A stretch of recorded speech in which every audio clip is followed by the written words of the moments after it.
உத்தரப்பிரதேச மாநிலம் பிரயாக்ராஜில் மகா கும்பமேளா நடைபெற்று வருகிறது. இன்றைய தினம் தை அமாவாசையை முன்னிட்டு கோடிக்கணக்கானவர்கள் புனித நீராடுவதற்காக காத்திருக்கிறார்கள்.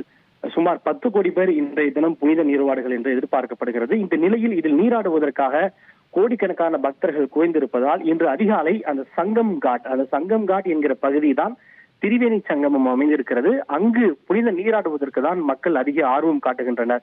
அங்கு பல காட் அமைந்திருந்தாலும் கூட சங்கம் காட் பகுதியில் தான் மக்கள் புனித நீராடுவதற்கு ஆர்வம் காட்டுகின்றனர். அந்த சங்கம் காட் பகுதியில் உள்ள கரையில் இன்று அதிகாலை பொதுமக்களிடையே கூட்ட நெரிசலும் அதனைத் தொடர்ந்து தள்ளுமுள்ளவும் ஏற்பட்டது. இந்த கூட்ட நெரிசல் மற்றும் தள்ளுமுள்ளவில் பலர் காயமடைந்து மருத்துவமனையிலே சிகிச்சைக்காக அனுமதிக்கப்பட்டு சிகிச்சை வழங்கப்பட்டு வருகின்றது. அப்போது அந்த நடைபெற்ற கூட்ட நெரிசல் மற்றும் தள்ளுமுள்ளு தொடர்பான காட்சிகள் தான் தற்போது வெளியாக இருக்கிறது. அதை நாம் பார்த்துக் கொண்டிருக்கிறோம்.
செய்திகளை உடனுக்குடன் தெரிந்து கொள்ள உடனே சப்ஸ்கிரைப் பண்ணுங்க.